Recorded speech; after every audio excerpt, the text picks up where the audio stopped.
Everyone, स्वागत है आपका आपके अपने YouTube channel for nurses preparation में। मैं हूँ ऋतु और आज के जो हमारे क्वेश्चंस रहेंगे वो रहेंगे चाइल्ड हेल्थ नर्सिंग से। आज का मेरा जो वीडियो है वो है #24। इससे पहले वाले इम्पॉर्टेंट क्वेश्चन के वीडियोस देखने के लिए आप वीडियो के डिस्क्रिप्शन में जाएं, वहाँ पे आपको सारे इम्पॉर्टेंट क्वेश्चंस के वीडियो के जो लिंक हैं वो प्रोवाइड कर दिए गए हैं। आप जाएं वहाँ पे ज़्यादा से ज़्यादा रिवाइज करें, उसको ज़्यादा से ज़्यादा देखें और अगर पसंद आए तो लाइक ज़रूर कीजिएगा और अपने फ्रेंड्स के साथ शेयर ज़रूर कीजिएगा। एंड फ्यूचर नर्सेस, अगर आप अपनी तैयारी को बिल्कुल नेक्स्ट लेवल लेकर जाना चाहते हैं तो आप हमें इंस्टाग्राम पर भी फॉलो करना बिल्कुल भी ना भूलिएगा, क्योंकि हम वहाँ पर आपको डेली क्विजेस के साथ आपको क्वेश्चन देते हैं जिसके थ्रू आप एक इंटरेस्टिंग वे में अपनी प्रिपरेशन कर सकें और अपनी प्रिपरेशन को स्ट्रॉन्ग बना सकें। इंस्टाग्राम का जो लिंक है वो भी हमने डिस्क्रिप्शन बॉक्स में दे दिया है, वहाँ पर जाएं, बहुत सारे क्विजेस परफॉर्म करें और अपनी तैयारी को नेक्स्ट लेवल लेकर जाएं। सो विद दिस हम आज का वीडियो शुरू करते हैं। Question number 1 is which of the following vital sign is not measured on Apgar scaling. निम्न में से एपिगार स्केलिंग में कौन से जैविक चिन्ह यानी वाइटल साइन नहीं मापा जाता है। आपके ऑप्शंस हैं ए रेस्पिरेशन, बी टेम्परेचर, सी हार्ट रेट और D colours. And the correct option is option number B, that is temperature. Apgar scaling, Apgar scaling जो था वो दिया था डॉक्टर वर्जीनिया एपिगार ने इन 1952 में। एपिगार स्केलिंग दिया गया था। इसमें बॉडी के 5 वाइटल साइन जैसे heart rate, respiration, muscle tone, relaxation और बॉडी का कलर आदि को मूल्यांकन उन्होंने 0, 1 और 2 अंक प्रदान करके किया था। क्वेश्चन नंबर 2 है which of the following action the nurse should accept to a 3-year-old child. एक नर्स 3 साल के बच्चे से कौन सा एक्शन एक्सेप्ट करती है। आपके ऑप्शंस हैं A ride a tricycle, B skating, C tie shoelaces और D rope jumping. And the correct option is option number A, that is ride a tricycle. 3 साल की उम्र में हैंड आई कोऑर्डिनेशन का ग्रॉस मोटर डेवलपमेंट माइलस्टोन विकसित हो जाता है। इसके द्वारा बच्चा ट्राईसाइकिल को आसानी से चला सकता है और लगभग 5 साल बाद फाइन मोटर स्किल व ग्रोस मोटर स्किल आ जाती है, जिससे बच्चा जो शेष वाले ऑप्शन की जो एक्टिविटी है वो भी कर सकेगा। Next question for my nurses is a child is diagnosed with the hemophilia. According to the nurse, internal bleeding is maximum seen in which of the following site. एक बच्चा हीमोफीलिया से ग्रस्त है। नर्स के अनुसार इस बच्चे में निम्न में से कौन सी साइट से सबसे ज़्यादा इंटरनल ब्लीडिंग होने की संभावना होगी। आपके ऑप्शंस हैं A spinal cord, B joint cavity, C GI tract और D none of the above. And the correct option is option number B, that is joint cavity. Haemophilia की रोगी में प्रोलॉन्ग ब्लीडिंग देखने को मिलती है। यह विशेषकर जॉइंट कैविटी में देखने को मिलती है, जैसे knee joint, ankle joint, elbow joint etcetera में। शेष ऑप्शन वाली जो साइट है इससे भी ब्लीडिंग होती है लेकिन कम होती है। Question number 4, a child is having a desire of eating of an unnatural things like chalk and clay.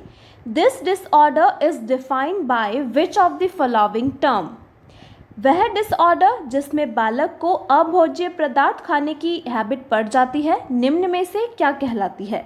आपके ऑप्शंस हैं ए सोमनैम्बुलिज्म, बी PICA, सी इनकोप्रेसिस और D temper tantrum. And the correct option is option number B, that is PICA। PICA इसका मतलब होता है desire of eating of an unnatural things like chalk और clay. ऐसी खाने की मतलब जिसमें चॉक और क्ले है उसको खाने की एक इच्छा करना, उसे हम बोलते हैं PICA, या फिर हम इसको बोल देंगे जियोफैजिया। इसका दूसरा नाम होता है जियोफैजिया। यह आदत जो होती है वो मुख्यतः बच्चों में तथा गर्भवती महिलाओं में ज़्यादातर देखने को मिलती है। इसके अलावा अगर हम बात करें मल त्याग पर नियंत्रण ना होना तो इसको हम बोलेंगे इनकोप्रेसिस, और मूत्र त्याग पर नियंत्रण ना होना उसको हम बोलेंगे एन्यूरेसिस। ठीक है।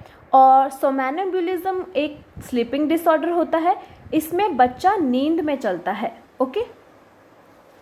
क्वेश्चन नंबर 5 है, अ child is diagnosed with chicken pox. His parent asked from the nurse that he may go to the school. According to the nurse, which of the following response should be appropriate? एक बच्चा जिसके chicken pox का diagnosis हुआ है, उसके माता पिता nurse से पूछते हैं क्या वह स्कूल जा सकता है, तो नर्स के अनुसार निम्न में से कौन सा रिस्पॉन्स सबसे ज़्यादा सही होगा? आपके ऑप्शंस हैं A. When vesicle begin to crust over. B. When all vesicles have dried. C. When lesion and vesicles are gone. Or D.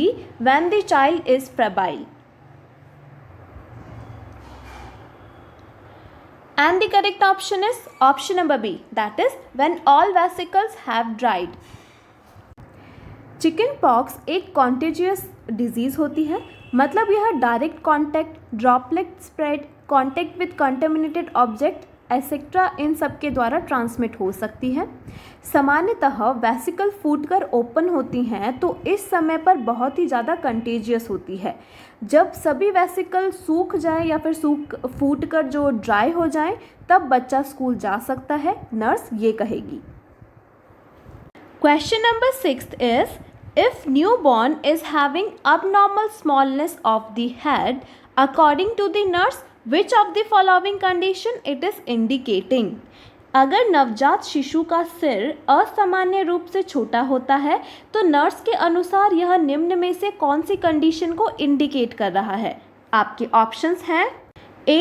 हाइड्रोसेफेलिस, B. Microcephaly, C. एनेन्सेफेली और D. मेनिंगोमाइलोसील। And the correct option is option number B, that is microcephaly. Head का जो circumference होता है वो brain growth का सूचक होता है। यह जन्म के समय 33 से 35 सेंटीमीटर होता है तथा एक साल में लगभग 45 सेंटीमीटर हो जाता है। माइक्रोसेफेली का अर्थ है अबनॉर्मली स्मॉलनेस ऑफ द हेड। सामान्यतः सिर के एंटीरियर फ्रंटल मतलब 18 माह में तथा पोस्टीरियर फ्रंटल कुछ हफ्तों या 2 से 3 महीनों में बंद हो जाते हैं। Question number 7 is, a 6-year-old child is admitted to the emergency department because of head injury.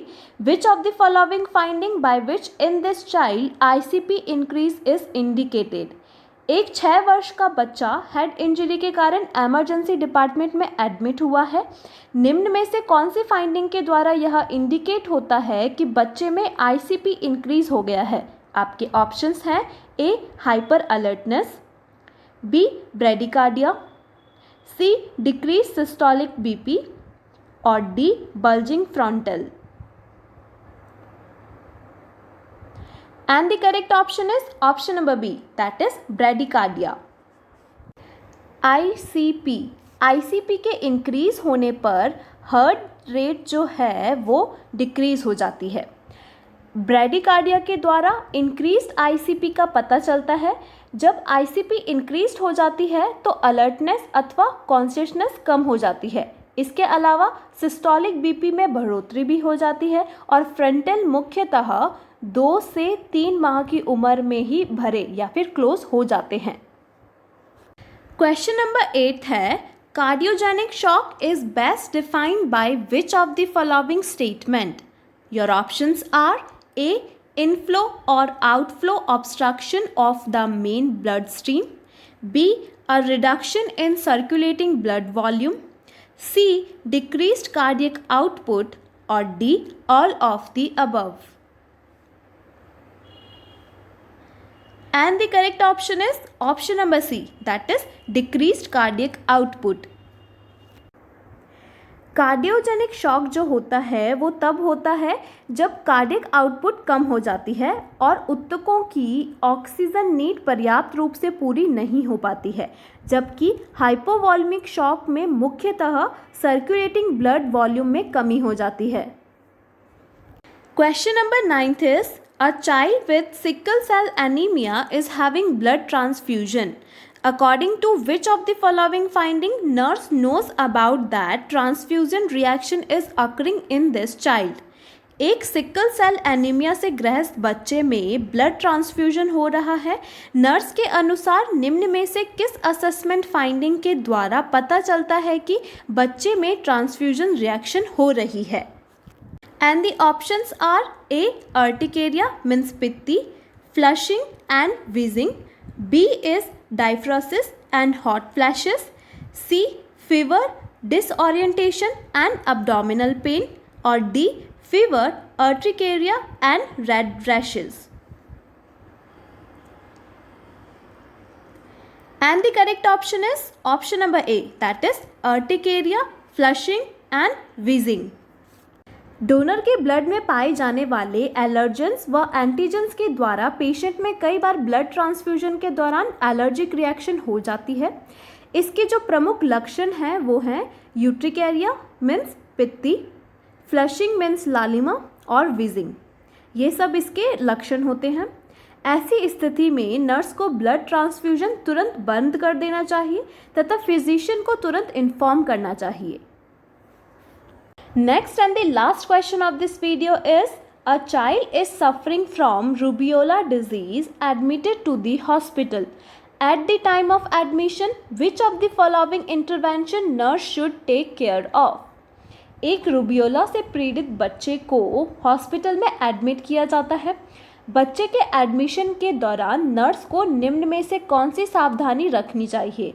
आपके ऑप्शंस हैं A contact, B enteral, C respiratory और D protective. And the correct option is option number C, that is respiratory. Rubeola या फिर हम कह सकते हैं मिज़ल्स, इसका जो ट्रांसमिशन होता है वो एयरबॉर्न पार्टिकल या direct contact with infectious droplet के द्वारा होता है।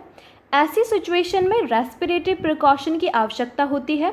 इसके लिए बच्चे व नर्स दोनों को मास्क पहनना जरूरी होता है, लेकिन ग्राउंड व ग्लव्स उसको पहनने की आवश्यकता नहीं होती है। सो माय फ्यूचर नर्सेस, आज के वीडियो के लिए बस इतना ही। उम्मीद करती हूँ आपको वीडियो पसंद आया होगा। अगर पसंद आया हो तो लाइक ज़रूर कीजिएगा, शेयर कीजिएगा अपने फ्रेंड्स के साथ, ताकि आप और आपके फ्रेंड्स दोनों मिलकर आपके गोल को अचीव कर पाएँ। Thanks for watching. I'll see you tomorrow.